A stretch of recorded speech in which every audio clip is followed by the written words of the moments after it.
Hello and welcome back to another episode of Fear the Talking Heads. I'm here with co-host Eric and also a special guest, Joe Castro. Hello, Joe. Hi everybody. How you doing, Eric? How you doing, Barb? Very Welcome, well, Joe. very well. We are thrilled that you are on tonight because we both have like different sets of questions to ask you tonight. Oh, awesome. I'm Yes. ready for it. I'm ready for this. I just want to take a moment and just say thank you so much for having me on the show. I'm very grateful and honored and humbled that you have taken interest in either my work, my career, my art, and allowing me to be a part of yours. Well, thank you. And if anyone has not met you yet, out at Scarefest a weekend last October, was that your first time going there? Was it? Last October was my first time at Scarefest, yes, and I was Okay. there. John Henderson brought me out to be with him and his team at Doomsday Crypt and Doomday's Crypt, and also Danny Hassel was there with us from 911 Elm Street 4 and 5, and I got John, my Elm Street 5 shirt on right now, just because of J- it. Yep. John's parents, John Senior and Marie were there, and my husband Stephen came out. And it's just and then after meeting everybody at Scarefest, it's a real kind of family affair there with everybody, really close horror family, and yeah, it was great. It was fantastic. Well, and if anyone, most people have probably seen this already, but this is what Danny Hassel was dressed in, which I think was That's amazing. awesome. That's so awesome. I did this. This is of course, a fan art interpretation of Danny's character from Nightmare on Elm Street 5 when he turns into the motorcycle demon when the Freddy motorcycle turns into the Freddy goes into his motorcycle, and that was for Spawn Scarefest this past when was that? In May? No, June. In June. Yes, in June. And yeah, there is the one and only John Dugan from the original Texas Chainsaw Massacre, and we did like a kind of just a fan interpretation of his character as the original grandpa from the original film. John is a very close friend of mine, a very talented man, and if y'all have met him, you understand exactly what I'm talking about. He's very personal and very engaging, and it was just an honor to be able to speak with him for an hour with the rest of the convention goers, and kind of do some semblance of the original character from the film. But my whole goal was to put makeup on John and bring him to life. John is really animated, and bring him to life, but also in the original film, John's eyes are kind of deeply hidden behind a rubber mask, and Right. I wanted you to be able to see John through this makeup. It was very important for me. People say, "Oh, that doesn't look anything like Grandpa." Well, because I wanted you to see John through the makeup, and that was my whole purpose of doing this. And I think it turned out really good. I think, and he was really happy with it and loved running around in it. So yeah, probably is going to be one of my favorite career moments for a very long time. Yeah. I was wondering if you had ever done something like that where you did a Q&A, because for those who weren't there, Joe was answering questions while he was on stage applying this makeup. And I think it's kind of like that whole pat your head, rub your belly. I would not be able to do that. So kudos. That's what I was gonna ask you. Is it hard to focus on doing the makeup effects while answering questions, or did you have to like pause in between to answer a question and then get on to working on your art? Yeah, it's kind of like running with scissors and juggling chainsaws at the same time. And of course, it was kind of like what is it, a Japanese game show, where you're trying to focus while they're shooting you with water guns and this kind of thing. Yep. But the real challenge was having to apply makeup around John's mouth area and nose while he's answering questions, being animated. Oh, geez. That was like, because it's kind of like chasing a toddler around, trying to get him dressed, I was going to say, because he did not, it's kind of hard to keep John quiet. He wanted to keep answering the questions. Like people would ask something. And at one point, Joe, the moderator, he went to ask the question, and Joe Castro was like, "Oh no, this is a moment where I kind of need to use that area of his mouth." Attention as I'm doing this, guys. Can we take a minute? And most people don't realize this, but John Dugan has a full head. shoulder length hair underneath this ball cap that we crammed into it, like literally. I want to say 20 minutes before this began, we had to do that, and the ball cap didn't fit. So there were all kinds of, just kind of like, life things that were thrown at us while we were doing it. But I think the whole audience understood, and I think everybody understood what was happening, and kind of made it a little fun. Like it was like watching a game show. Kind of, it was a little challenging. And well, and I like that your goal was to let him shine through a little bit, because absolutely. So, absolutely. and I'm going to say something, and I'm sure you're going to understand me when I say this. Those, when they do those photo ops, and you see someone's wearing heavy makeup or something, or even like Ghostface, for example. Ghostface, I almost wish that they would do something like where the Ghostface is just holding up the mask, because of exactly what you said. Because hey, you can see that John Dugan is actually the one wearing this makeup. You can see it. Yeah. If you follow him at all on social media, like that is John. Yeah. So I love that you took it in that direction. Mm-hmm. Yeah. Totally. You say that. It really did. Joe, I knew that you were there last October because I help out every year, just since 2023. I'm fairly new at it myself, but so I knew that you were there, but I was kind of here, there, and everywhere. I never stopped over there. And now I'm going to make it a point that whenever you're around, I'm going to make sure that I go see whatever you're doing, because this was such a treat to just be in the audience and see all of that happening, in real time. Yeah. Yes. And if anyone wants to see the video of this, it is out there. You can see it on Wes's podcast or mine, either one. We've both collaborate on it. So if you go to Scarefest TV on YouTube, or if you go to Fear the Talking Heads, either way, you're going to be able to see that entire video and all of the Q&A that you did.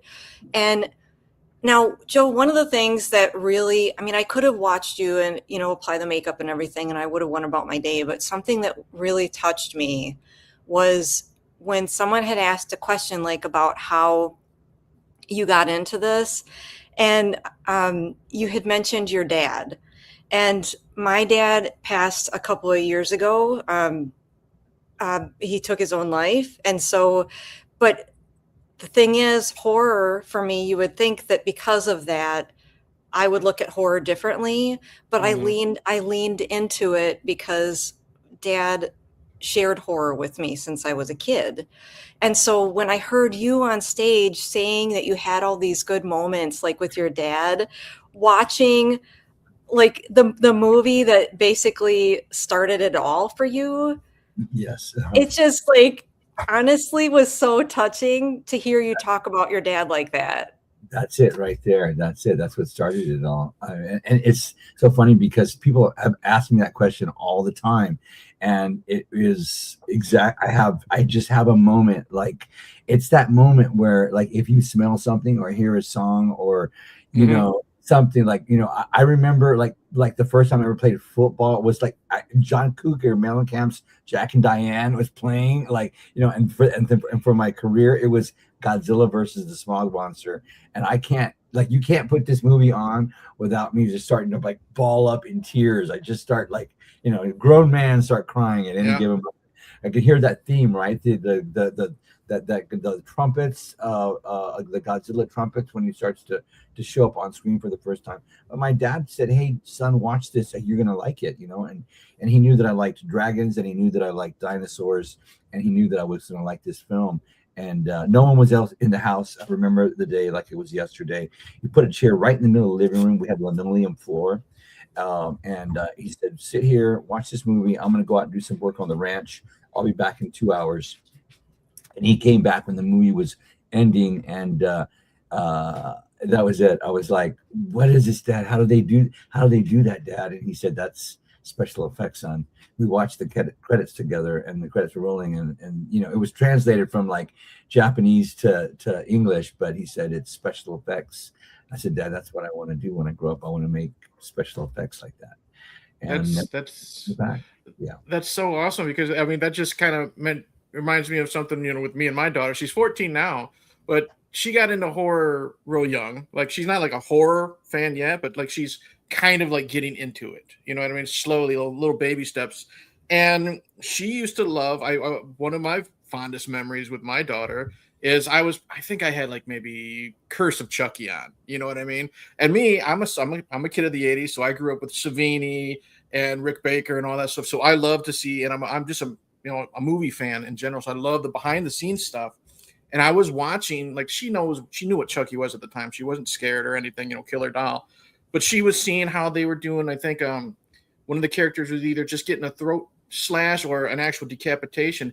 And she was just like in awe of just seeing all the applications that goes on the man's throat and stuff like that. So now she loves to see behind the scenes stuff when it comes to movie makeup. It doesn't have to be necessarily horror related, but just how it goes to just transforming one person and aging them 50 years, just like the applications of the makeup. And she, like you said, she like you did, she loves to sit down and see how many people are involved in the process, of effects and stunts. And she loves to learn about fire stunts and stuff like that. So that just made me think of me and my daughter, the story you just told. That's fantastic. Yeah. One of the things so since we're on the subject of all of us watching movies when we were probably too young, what is too young? I mean, I feel like as long as you're parenting and you're explaining things really well to the kiddos, like I just don't see a problem with it. Now, granted, some people would say certain horror might just be a little too graphic. I get that. And if you want to start kids off with, I mean, Eric and I had done an episode about what do we call it? Kind of like gateway horror for kids. Gateway horror for kiddos, yeah. And we talked about like Monster Squad and things like that. Like my daughter is huge on Five Nights at Freddy's. I mean, it's PG-13, but there's some creepy elements, and then she's like the perfect age for that. And then she's moved on to like horror comedies like Shaun of the Dead and Idle Hands and things like that. And she's kind of like, I've asked her, would you ever want to watch A Nightmare on Elm Street? She used to say, nah. Now she's like, maybe. So I'm kind of getting her foot in the door with the more adult, you know what I mean, type of stuff. But as a parent, it's just all what you think the kid can handle. You know what I mean? Yeah. I like to throw out there, I was in my first gateway horror film for young horror goers, a movie called The Beast Comes at Midnight, which is a werewolf film for, it's like a family werewolf film. There's not much blood in it, but there's plenty of werewolf in it, and it's about two young high schoolers that kind of are seeking this cryptozoology kind of myth in their hometown of murders that are happening.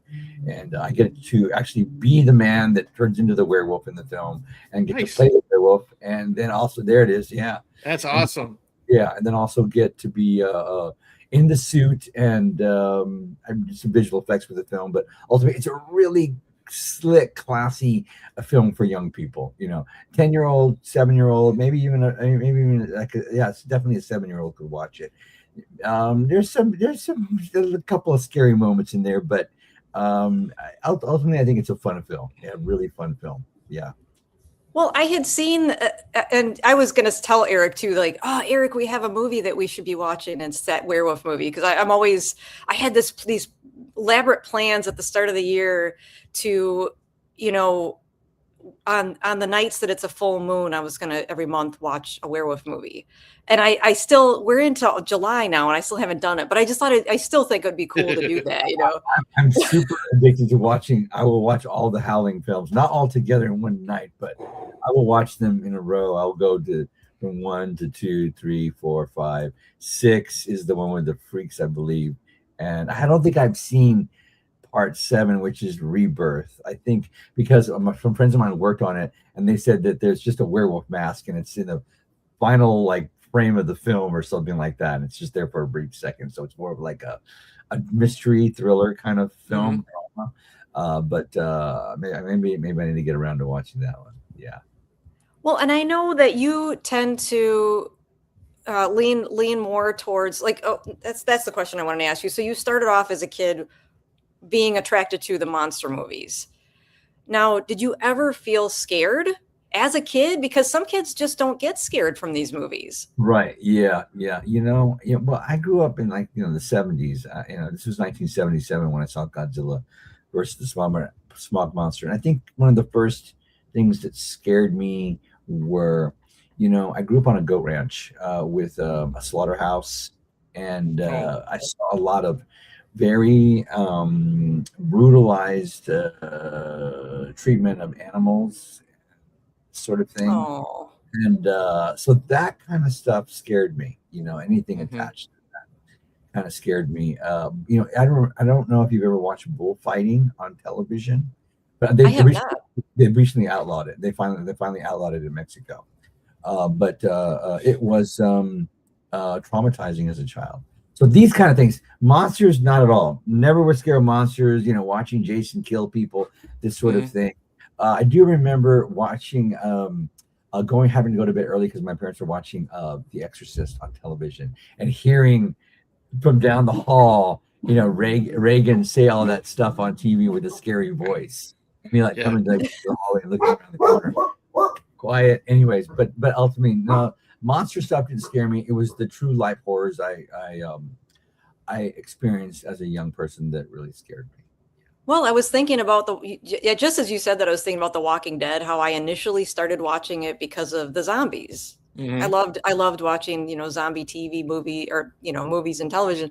But then I don't remember what season they started to introduce more of the human element, and I actually I haven't watched all of it, because once you start introducing the human element of now man is afraid of man, and the survival of that, that's rough, Scary stuff. That's the stuff that gets me when it comes to horror. Is like, I've seen everything under the sun pretty much. I don't do the sexual assault revenge movies, like I Spit on Your Grave. That's too real for me. That's one thing I don't want to watch. But what really scares me is like home invasion movies, like The Strangers or Hush or something like that. That's the stuff that gets to me, and those are the ones that me and my wife like to watch, like in the dark, to get scared. You know what I mean? Because there's just something in the back of your mind that is triggered a little bit, thinking like this could happen.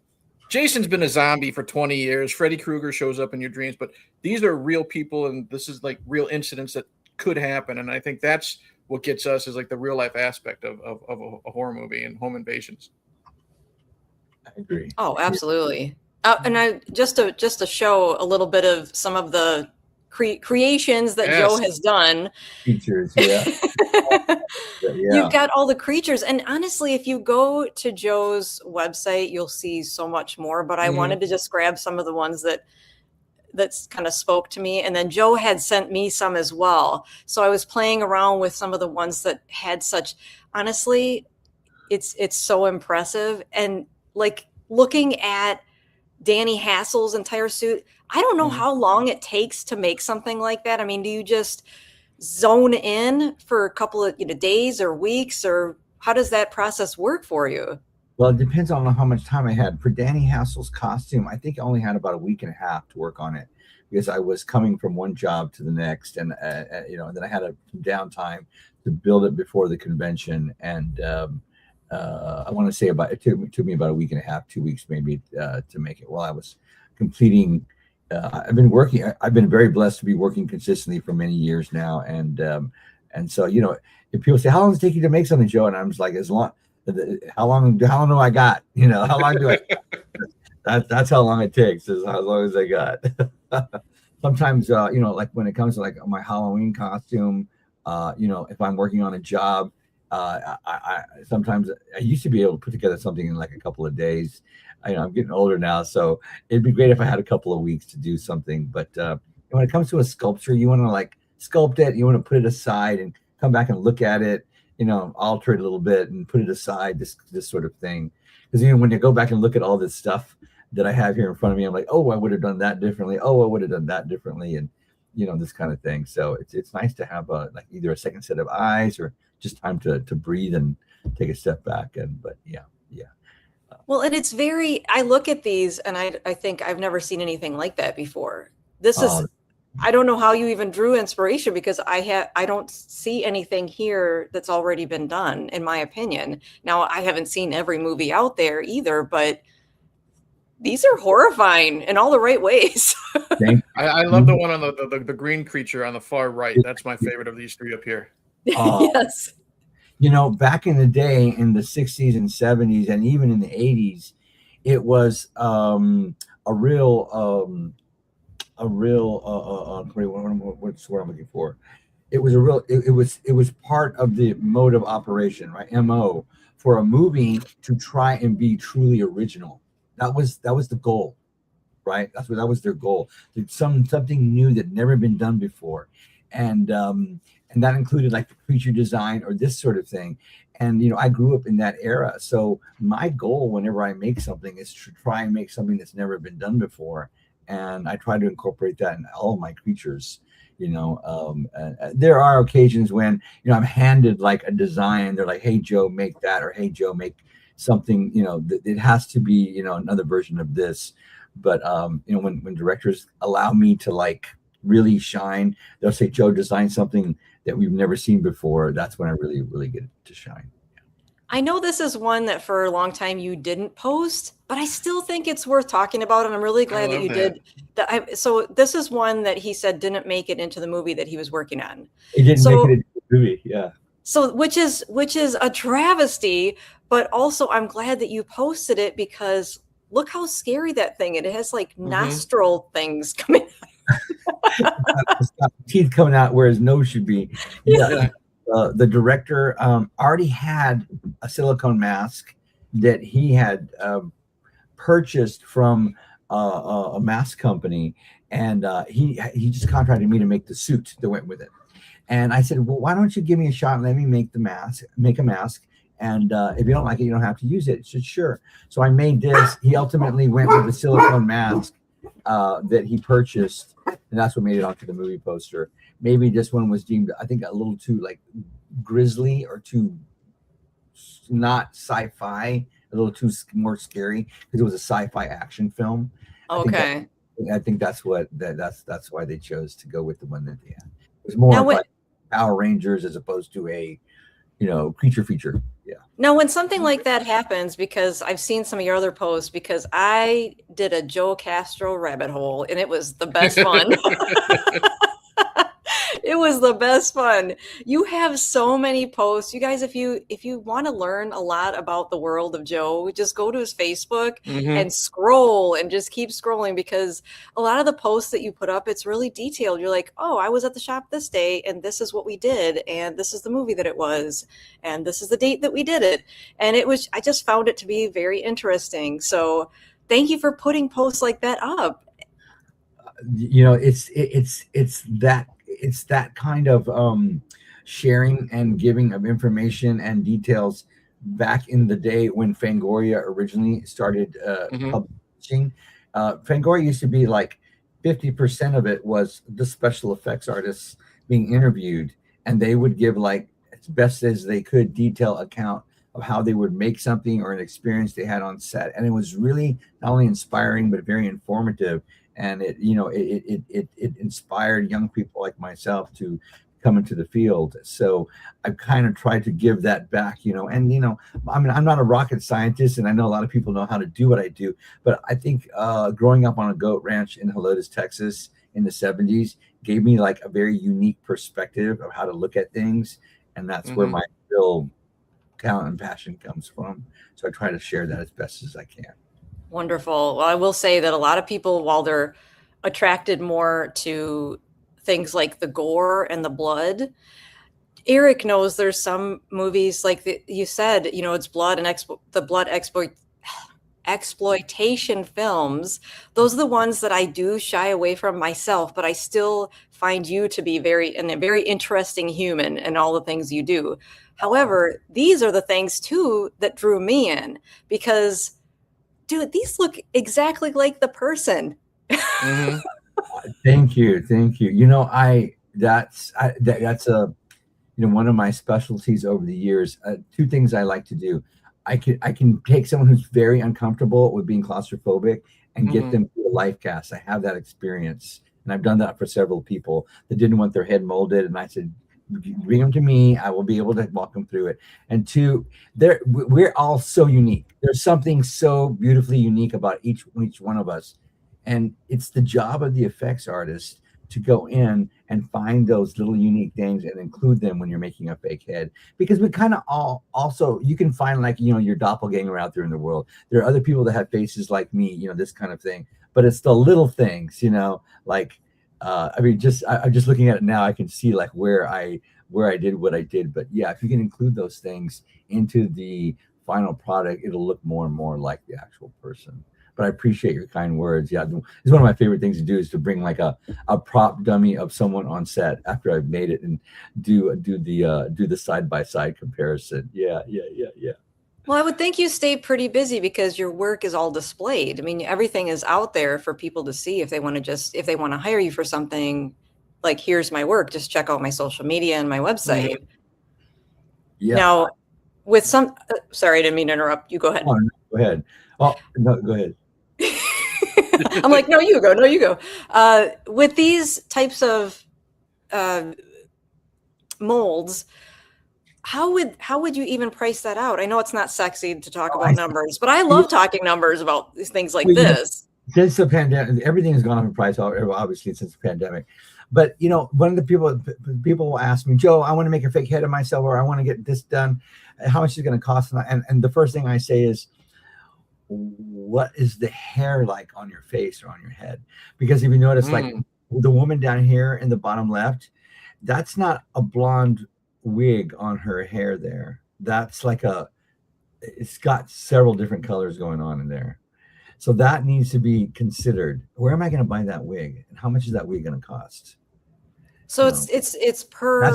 It's per. Each thing is slightly different. Also, her eyebrows have to be punched in. Eyebrows. I know. I should put it this way. Eyebrows run $300 now. So what is the most expensive one has cost? Oh, that's a good question. Can you remember? I'm thinking there was this kid from Vegas. They flew, and that also includes them flying, because they'll fly the people to me. So they'll fly into the Burbank airport. I will drive over in the morning, pick them up from the Burbank airport, bring them to my studio. I'll take the life cast on them. I can put the life cast aside. I normally clean the person up. We go and eat lunch, and then I drive them back to the Burbank airport. You can get a flight in and out in one day. Wow. Include all that stuff. I don't. It's definitely over a few grand to do a really good one. That's what I was guessing. Yeah. And but yeah, beard, mustache, sideburns right here from here to here is not included in a wig. So all these things is eyebrows, mustache, beard, sideburns, hair color. Are the eyes open? Are the eyes closed? Do we see their tongue? Do we see their teeth? What does it have to do? All these things need to be taken into consideration. And there's go ahead. One time someone said, I want the head decapitated, but it also has to talk. Oh my God. Okay. Well, now your price just went up. You have to talk. And he's like, well, I want to be able to put my hand inside of it and puppeteer it so we can do dialogue. So we talking decapitated head. Oh my God. They sent me like a video they had made with like one of those mannequin heads that people like train their when you do hair cutting, and you can cut the hair mannequin head, and I guess they had hollowed it out or done something, and they were able to put their hands in. I'm like, yeah, but that's different material, slightly different. Anyway, so yeah, each one comes with some challenges. Right now I'm doing a fake head that is definitely challenging. Unfortunately, I can't explain the details of what it's about, but I did want to do this. I want to do this. Look, let's see if I can do this. It does involve this right here, right? Oh, this is a waffle cone, right? It's a waffle cone. But it's not really a waffle cone. It's fake. Okay. I had to make that. I had to make this fake waffle cone, and I'm making fake ice cream that goes in it too. Anyways, that's all I can say about that. These are the challenges. These are the challenges, And so each one comes. I think when people come to me to do an effect, they come to me specifically because they know Joe Castro can do this. This is something that other people cannot do. It's something different, something unique. So yeah. And to say that your name is out there, that people know who to call, you should really be proud. Yeah, I was gonna ask, how does that make you feel? Like when they're like, okay, we need something like this, let's go to Joe. How does it make you feel that you're the guy that they know can do this, instead of going to some other person, you know what I mean? That they're not entirely sure they can get what they want. Well, I'm of course I'm very honored and privileged that they put their faith in me to do something that's never been done before or something really unique. I think I was talking with my husband today about how my pricing, and they're like, "Well, sure, we're paying you a lot of money, Joe." Like, yeah, it's the stress tax. No kidding. It's the I don't know what I want, but I need you to make it, Joe, tax. There you go. And directors will change their mind in the middle of production, and I don't say no. I say, well, this is what we can do, or let's move in that direction, or you're gonna have to give me an extra whatever to figure something out.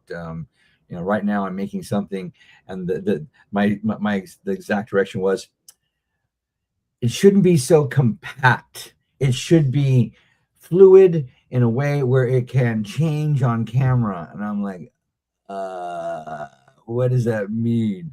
Oh, and it has to look like it's glass clear. And I'm like, oh. Make your head hurt. Digest each little piece of that. Yeah. Exactly. There's a question for you from the chat, Joe. Ever deal with a non-cooperative actor while putting on makeup? Don't need names, just curious. Wow. There's only really one that comes to mind. I'm going to answer this in the most vague way. Professional way. But it wasn't because it wasn't because I was on a TV show called Face Off.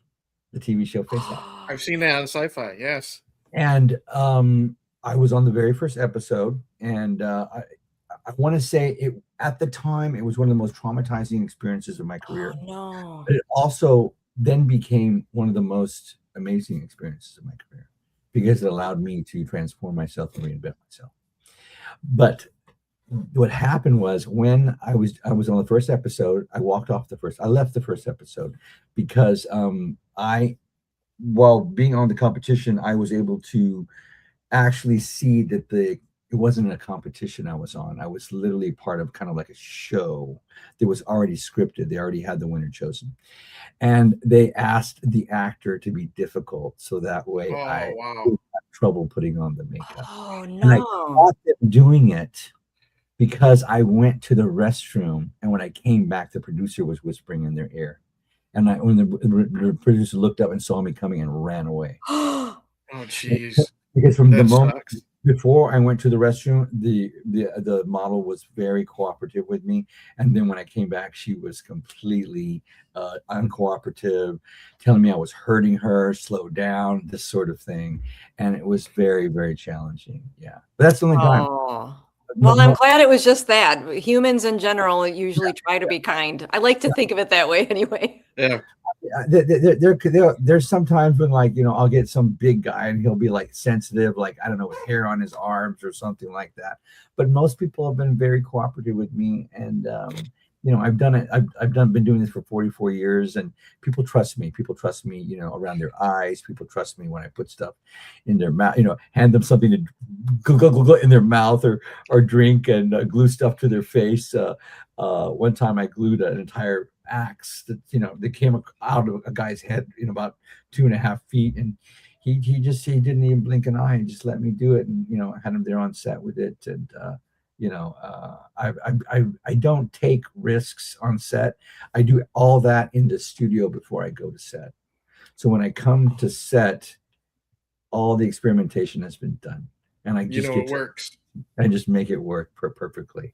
And I'm there not only as an artist, but as there to be a confidant to the person, and where they may be scared, or just to be there to make the set a little more lively and pleasant, and be able to enjoy the experience, because that's really all we got as we're going through the process of making a film. Well, absolutely. And you were even talking when you were on stage with John Dugan, how you said you want it to be, was it water-based? It was water-based instead, so that when he goes to peel that off, it's not going to be harmful to him or anything like that. Right. And now, when you first were learning how to do everything, I think you had said at that moment too, that you learned from a magazine. Wasn't it Fangoria? It was from a magazine called Cinemagic. Oh, Cinemagic. Cinemagic. Okay. Yeah, and Cinemagic was it was a magazine back in the 80s. I think they had, I don't know how many issues they had, maybe 20 or 30 issues. And it was a magazine produced by independent filmmakers, for independent filmmakers and special effects artists. And if you got a membership, you could, like maybe like write in and send like a little recipe of how you made something with some pictures, and they would, if they liked it, they would put it in the magazine. But ultimately, one of the biggest advantages of having a subscription was you could put a little. They gave you like 3 sentences in the back of the thing, kind of like Craigslist almost, or something like in a magazine. And I'd be like, "Hi, I'm Joey Castro. I live in Helotes, Texas, and I'm want to be a special effects artist. Here's my phone number or my address. Call or write to me so we can exchange information." And I've got mutual pen pals from all over the United States because of that. Even now, that's awesome. And I do wonder too if like going back nowadays, people wouldn't read it from a magazine. Nowadays, they would go to YouTube or something, right? There's a tutorial for just about everything on YouTube. Well, the actual tutorial in the magazine that I used to learn how to create my first rubber mask is online. And you can go and read the same magazine article. So when people ask me, some people are like, "Well, my daughter or my son wants to be a special effects artist. Where would you suggest they start off with, Joe?" And I say, "I want you to Google Cinemagic issue number 6, and there's in there it says how to make a rubber mask, and there's like a 16-page spread. Have them read it, follow the directions, and if they get through it, come back and talk to me and show me pictures, and maybe I can point them in the right direction." Well, one of the questions. I was 12 when I did that, so Okay. Any 12-year-old should be able to do it. Yeah. The graphic that I have up now, I remember asking you, "Hey, Joe, were there proud moments that you want to share?" And these are some of his proud moments. And did you ever think 15-year-old Joe would end up like decades later, being someone that sought out for all this cool stuff? Yeah, that's very kind of you to bring up these pictures. I appreciate it. The first picture on the left is my Lifetime Achievement Award that was given to me by Rick Danford over at Indie Horror Junkie in Florida at MegaCon. And that was a real honor to be acknowledged for my years and years of work in the business. And the second picture in the middle is my husband and I. We have the Guinness Book of World Record for the highest body count in a slasher movie. It's for a movie that we produced back in 2012 called The Summer Massacre, and it has 155 on-screen kills. And we're getting ready to beat our world record again. We're going back. When I made the film, I was learning visual effects. I was learning filmmaking. I was learning things about my craft, and I'm going to go back and do a George Lucas. And I'm going to go do a whole new pass on the film. And I'm going to just, because I'm so proud of it and really needs an update. So we're going to beat our Guinness Book of World Record. We're going to add a new Guinness Book of World Record to the film. And I'm going to finally deliver it with the vision I always wanted. That's what's happened to that film. And then, of course, the final one up there at the end, Unspeakable Beyond the Wall of Sleep. I got an award for the best creature effects here at the Hollywood Horror Fest in Los Angeles, California. And I got to work with one of my favorite all-time directors. His name is Chad Farron. He's truly a master of his craft. If you've never seen a Chad Farron movie, you can see him all over Tubi right now. And we just had a movie come out called Sunset Strip Killers, which I'm in and did the special effects for, but I got a chance to. There it is right there. Yes, that is it's a really good movie, and I don't mean like it's a really, really entertaining film. Definitely not for the kids. Put away the children. It's heavily nudity, violence, drug use, adult situations, and lots and lots of serial killing. And it's all practical. I do all practical stuff like gunshot right to the face, on-screen decapitations, just like months old cadaver makeup on people, and it's a really, really fun film. Yeah. Would you say it's something like Wonderland? Do you remember that movie Wonderland that came out years back? I haven't seen Kilmer, I think. I haven't. Say that again. I think it with Val Kilmer played John Holmes in one. Yes. Haven't had a chance to see that. There is the pornography in the film is on a movie set, a adult movie set, and it kind of sets up the tone of how these two lead characters fall in love. But there's most of it takes place, like I said, on the Sunset Strip here in Hollywood. In the early 80s, and this couple falls in love, and one of them is a serial killer, and he convinces this woman who is obsessed with him to come along on the adventure and start serial killing with him. And it's kind of like a dark, it's from the point of view of an actual serial killer, and so the serial killers are kind of like the hero and the villain at the same time, you know, in the film. And it kind of reminds me of like a we call it a first player video game, or okay, you know, you're the serial killer and you're going through the life killing people and you're watching them kill, and you know, this kind of thing. So yeah. Well, and I think I read somewhere or listened somewhere that you said that true crime, that's more horrifying to you, and I feel the same, because I can watch Freddy on the TV. Yep. Or I can watch Jason Voorhees and I feel unfazed, but I have a really hard time just watching something that's true crime play out, because that really happened, you know? Yeah. Like I said, with the home invasion stuff. Yeah. Mm-hmm. This movie will definitely make you feel like a little violated, or like kind of like you want to take a shower afterwards, this sort of thing, because it's just so dingy, and it's so twisted. True crime is far scarier than fantasy. Yeah. And that's Ed Kemper. Now, this one is a movie I'm very proud of as well. It's also directed by Chad Farron, and it's out now, I believe, on Tubi as well. And I get to play the devil. Ed Kemper is a real life serial killer, and you know, you can go on YouTube and find all his video interviews. And he spoke in video interviews that as a child, his mother would lock him in the basement with a furnace. And he would see that the devil would come out of the furnace and talk to him and tell him to do these horrible things as a child. And as I was reading the script to break down to the effects, I came across the scene where the devil was talking to him. And I said to the director, "You got to let me play the devil." And he says, "You got it, Joe." So I get to play the devil in that film as well. And I'm super proud of this movie. Definitely not for the squeamish. I mean, there is some of the most graphic and realistic. And it's not like overly bloody, but because in real life it wouldn't really be real bloody, but it's so realistically executed, it can be very traumatizing for people that do not force someone to watch this that does not like violence. Well, you know I just added it to my Tubi list right now. But you knew I would, and I'm very interested because it said in the cast Lou Temple is in it, and I'm a huge fan of Lou Temple. I'm a huge fan of Lou Temple. Lou's in it, yeah. Lou's in it. This man that plays that plays the lead, Brandon, he's brilliant. And him and Susan Prewer, his mother. I had no idea that America had such a dark true crime past, and this is one of them. And this man is one of them. It's Ed Kemper. I had no idea. Going back to talking about the serial killers that are out there, like the Dahmer TV series, when it was, I think I got through an episode and a half, and then I said I can't finish it, and I think part of it too is because I live in Wisconsin. I live probably about 40 minutes from where he did everything, and it's hard. And it's hard when they're close by. Yeah. And Ed Gein, that's another one that was from Wisconsin, and some of that is just so eerie, so haunting to watch it.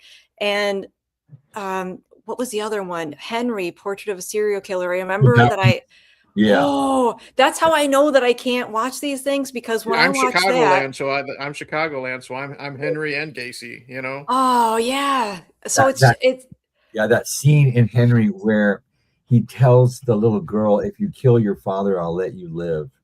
Do you remember that? Or if you stab your father, I'll let you live, and his father's tied up. So she kills her father, and then he says, "I lied," and he kills her anyways. Just the most depraved stuff. It's that kind of stuff. Yeah. I have this sounds bad when I say I have fun with Henry Portrait of a Serial Killer. I'm kind of a dick to my friends who only know Michael Rooker from like the James Gunn movies, Right. and they want to see like what else has Michael Rooker done. And I usually say like, well, you can say like maybe Cliffhanger with Stallone, but then I'll say, check out his very first movie, Henry Portrait of a Serial Killer, and then I'll get a text or something a couple of days later. It's, you asshole! You didn't warn me. That's the fun of it, man. Eric, you're cruel. It's like making someone eat, like Indian food that doesn't like Indian, food. So it's like, no, make me eat that. I get it. Oh my gosh. Well, you know what? Rooker was great. Rooker was scary in that movie, man. He was really good. Eric, you're not going to be surprised when I say this because Eric knows that I'm tender-hearted.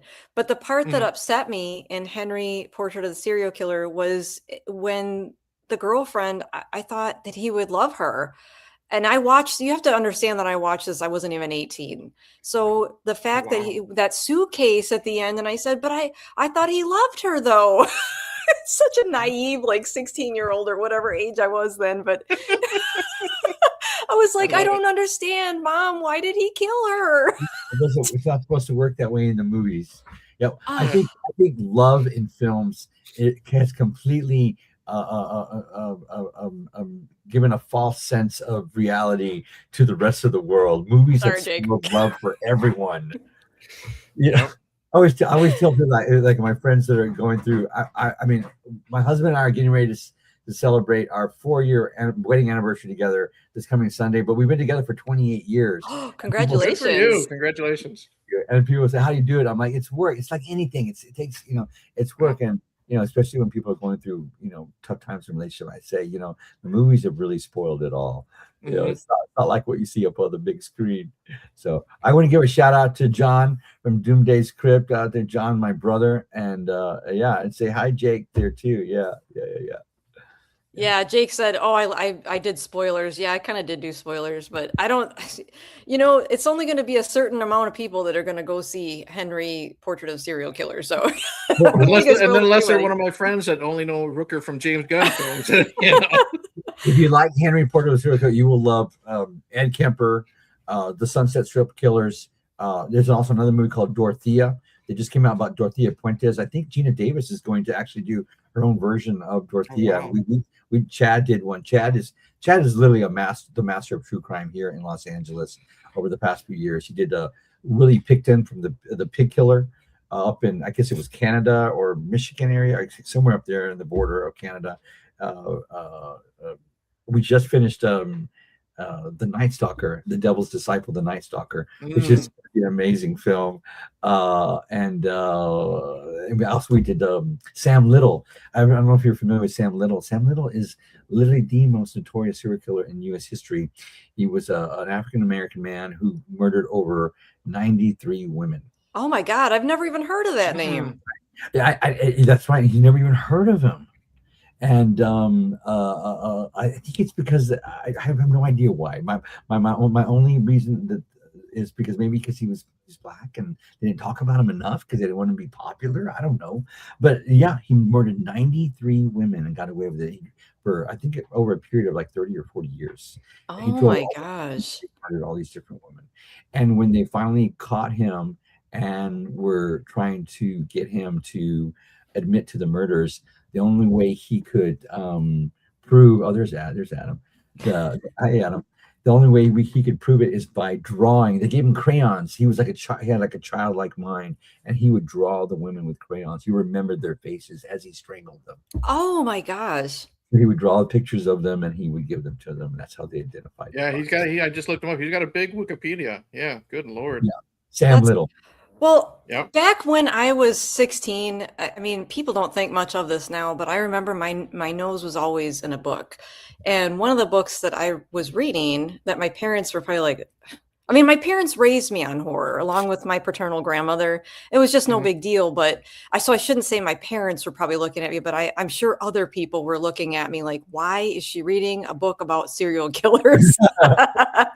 But it was fascinating to me because it's the psychology of it that I was interested in. I wanted to know, why are they like this? I'm not like this.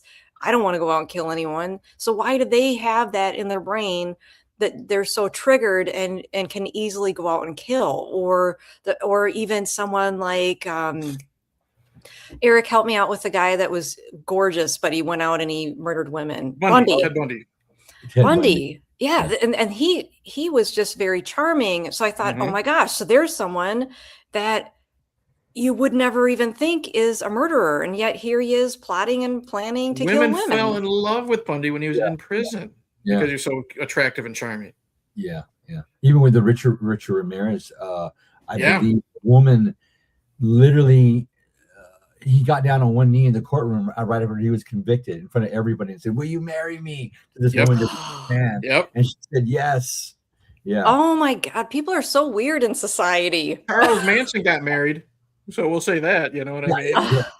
Also, Richard Ramirez's breath and his teeth were so messed up because he was a addict that all the people that survived his attacks identify him because he had such horrible breath. She fell in love. You know what I mean? Like, he's just the most despicable human being, and people will opposites attract, I guess. Hey, they like a bad boy sometimes, you know. I guess. Good Lord. And here's my help to Eric, because we're going to cleanse our palate for a second here. Yes. Thank you. I was glad. When Barb sent me your Facebook page and then your Wikipedia and then on your website, this is like the first picture that pops up. I grew up watching Roseanne with my mom, and we always look forward to the Halloween episodes because again, I'm getting into horror and makeup, because Steve Johnson and Tom Savini were my two guys, you know what I mean? And I'm just like, just the creativity. And then John Goodman was great. I love the Three Stooges. I'm like, you gotta at least talk about Joe working on Roseanne and just doing this, because this is just totally outside of everything else you've shown on the screen tonight, Barb. I just love the fact that you've also done something simple and fun like this. Yeah. Here's a good. This kind of relates back to one of the original questions you asked me. How long do you get? I had literally less than 24 hours to work on this. Wow. The producing, the costume department was responsible for making this costume, and I guess they waited to the last minute to try and find some Three Stooges masks, because they were caricatures and they thought they could find them, but there were none in existence. And so my friend at the time, I haven't talked to him since this project, his name was Jim Keegan, said, "Hey Joe, they're looking for someone to make John Goodman's costume. Can we do it? We have to deliver it to them tomorrow." And I said, "What do we have to do?" And he said, "Make Larry and Moe, Larry and Moe, it's Larry and Moe of the Three Stooges." And so he came over to the house, and we sculpted the faces and molded them right then and there, and poured them up in slush mold latex with a polyfoam filler on wig forms, and then hand delivered them, painted to the Carsey Warner on the lot at CBS over here at Radford Studios the very next morning by 10 a.m. And they paid us handsomely for it because it was a rush job, and paid my rent for a whole month right there. And I was able to stay another month. And this is probably the first or second job I had in Los Angeles. And I was 19 years old, and I had no connection to the movie industry except for the people that I had met when I came out here. I won a Monster Magazine contest, and this one paid my rent for another month, so I could stay there and keep chasing the dream. But yeah, I have nothing but good memories from this. And funny, just this past weekend on Sunday, my husband works on the CBS lot at Radford there now for Big Brother, and we drove into the lot, and we went to not the commissary, but to the catering department for Big Brother. They have a huge catering department there. They have, because they have to deliver a television show every 2 days on Big Brother. Everybody, when you work there, they don't want you leaving the lot. They feed everybody, and they just have this constant rotation of food. And he was at one of the perks of working in the industry here. Took us on a lot to eat, and got to drive past the very office, the Carsey Warner offices, and nothing but good times and good memories. Yeah. I would think the catering is one of the best parts. Yum.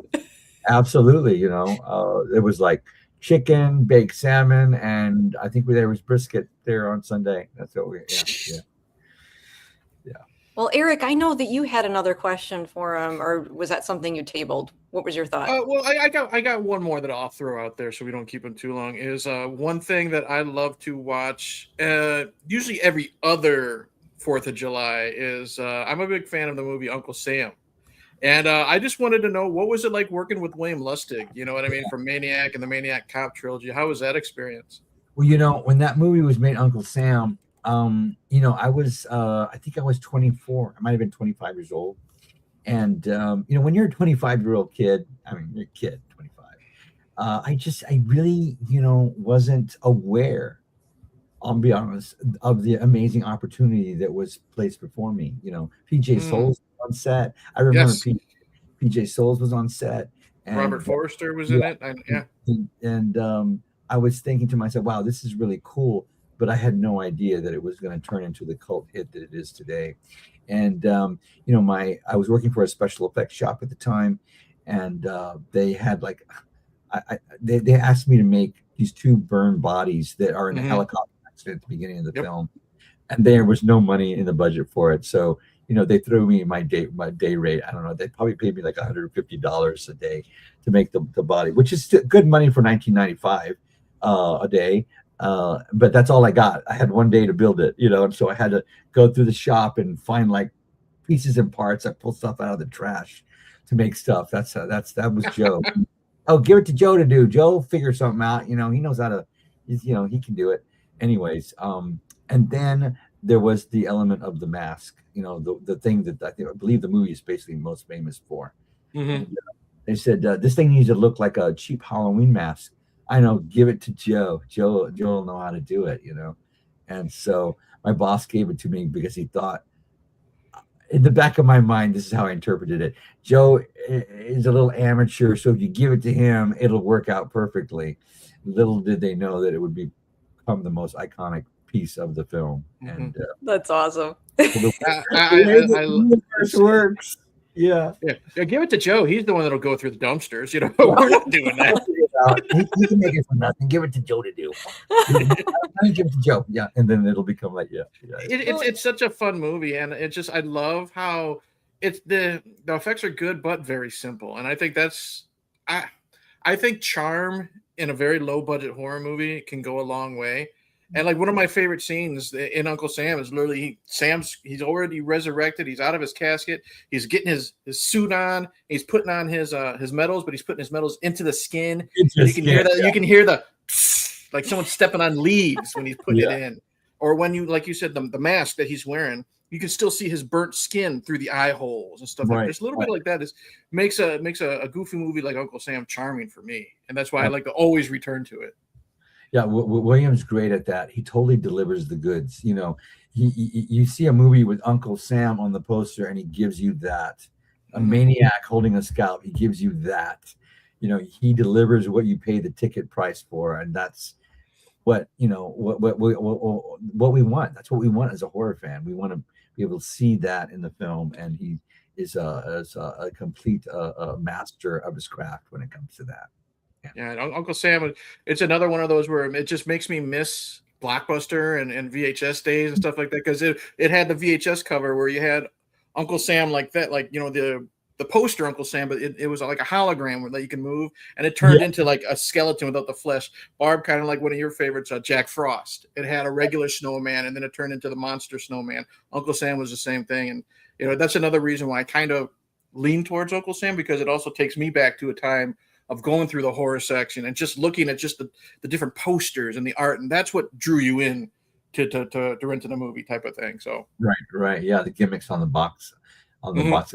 Was it Jack Frost 1 that had the particular art, or was it Jack Frost 2? It was the first one. It was the first one. Yeah, I had a chance to work on Jack Frost 2 with the same company that did Uncle Sam. But yeah, Barb, that's the one you like more. You like Jack Frost 2 more than the first one.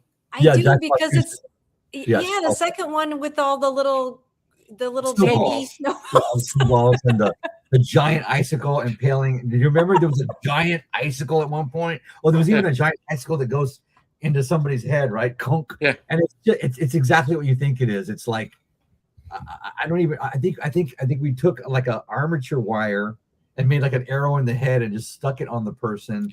And then they lit it so you couldn't see the wire. It was all dark here, and it's just 3/4 enough. You can't see the armature wire going through the hair. And I think they just put a little red around the edge there. Yeah. That movie That's was awesome. the most fun. And okay, Yeah. so I know an hour goes by so fast, and I knew that it would. And I apologize to Eric because No, no Eric worries. Eric had more questions too. And No, I'm you're just good. You're good. Everything's fine. I'm having fun. It's been such a fun episode, but I wanted to end it by talking about your time on West Hollywood with all of your Halloween antics. Can you talk about that before you go? Well, yes, absolutely. Growing up in South Texas in the 70s, I wasn't overtly I was a very I didn't know how not to be. I grew up in the Texas Hill Country, and I was who I was. I grew up with. I'm a real hillbilly. I'll be honest with you. Kids run around butt naked. Drink from water hose, play in the dirt, and I when I came to Los Angeles, it was right before Halloween, and the friends I made said, "You need to go to West Hollywood." I was a young gay male, and he said, "Go to West Hollywood. You're gonna love it there." And it was where I really felt a part of the world for the first time. This was like 1989. And ever since then, I've been trying to outdo myself with each costume. Halloween is a big deal for me. I always have felt like it's the one day a year I just can't go wrong. You know what I mean? Mm-hmm. If I can just be myself, I can't go wrong. So here I am in all different stages of undress. But I actually feel more comfortable like this in public than I do, all dressed up on a red carpet, trying to like stand and look cool in a picture. But yeah, no, that's what this is. The first one is the one from last year, and then each one has been something crazy. The third one here with my big long tongue, that image right there was there's another image up from the same year that was the most Googled image in the world for 2 weeks. No shit. For 2 weeks in a row. Yeah. It's a picture. It's the full body, and you can see I have a lamb's head, a goat's head where my penis is. And this company, I think the Church of Satan used it on their website. Oh no. Free advertisement. Exactly. The Muslim community said, this is a man in Hollywood that peed on the Quran. Yeah. And he turned into this. And they blurred it a little bit so you couldn't see it was a special effect. Now, a news station, this is a story that went around for the internet. A news station in Japan contacted me and asked me to do an interview that I was a Hollywood makeup artist, and it wasn't a man who peed on the Quran that turned into this demon. That's how crazy. Oh my gosh. Yeah.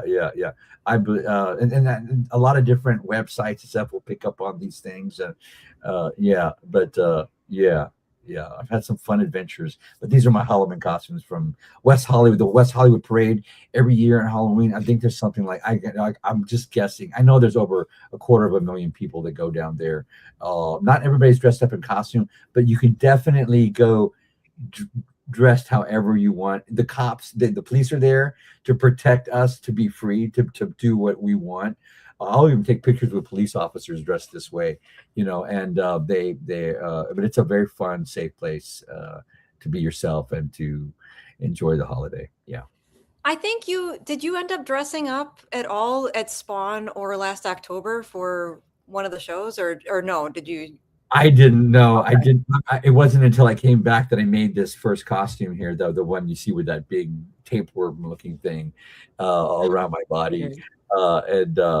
Makes me think of like the Deadly Spawn, if you've seen that. Yeah. Oh my god, yeah.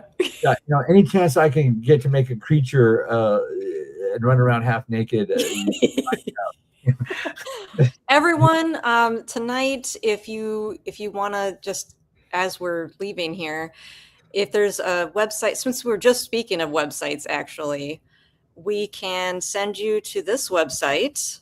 And if you want to add a little something to your collection, terrortunes.tv, Joe has a ton of stuff on there that you can go ahead and order. So the original Terror Tunes, the main the audience was like 10 to 15 years old, even though it's a rated R film. This is just some boobies in the front of it.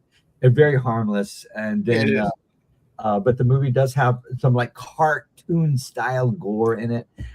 In fact, I used to have a lot of my fans that were like 10 and 12 years old sending me pictures holding a knife or covered in blood. And I'm like, whoa. Yeah, it's fun for the whole family. I think the third one gets a little crazy, but they're all kind of lighthearted fare. Yeah. Yeah. I've seen the first one. I had a lot of fun with it. Okay, I'll throw out one quick question. I'm also a wrestling guy. She's in the first one and she's in the third one. What was it like having Lizzie Borden on set? Now, Lizzie is like literally my sister. Like I'm so close to her. I met her. I met her because she was working in a building literally across the street from the special effects house where I was doing Uncle Sam, and she walked over. She walked over like on a cigarette break and said, "Hey, what do you guys do over here?" And we were in special effects. And she worked. It was kind of like adult video, kind of wrestling kind of thing together. Yeah, XPW. Yep. Right. And I said, "Hey, will you be in my first film?" And she said, "Yeah, sign me up." And then, of course, also Scott Ballou, I forget his name now. He plays Max in the film. Scott, he came over too. He was her bodyguard. He was one of the wrestlers. They both came to the set and they were in the film. And we've been best friends ever since. She's one of my closest confidants. Yeah. I've had some conversations with her online. She just seems real sweet and down to earth and lighthearted. Huge into metal, huge into horror. Barb, you've seen my Jason Voorhees hat. I couldn't find it. I wanted to wear it tonight.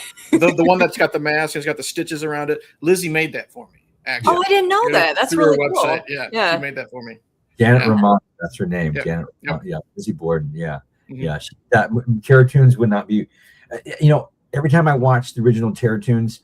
And I say this from the bottom of my heart, each person in that film or part of that film brought some sort of little magic to that movie. I did not make that movie by myself by any means. My husband, contributed he was a major player in the film. One of my best friends from high school wrote the screenplay, and just every actor brought their own fun, unique thing to the movie, and Janet was no exception, playing Candy, the lead character's sister in the film. Yeah. Well, thank you everyone who has hung out with us tonight. This has been a pleasure, and I'm hoping that Joe will come back at some point because there's so much to cover with your career. It's a lot of fun just talking about it. So thank you very much, Eric and Barb, for having me on the show. I had a blast. Thank you.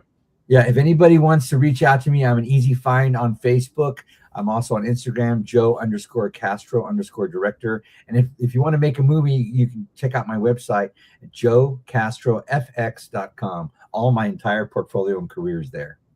Perfect. Everyone have a good night. If you two want to hang out just for a moment, I'll see you in just a second. All right, cheers.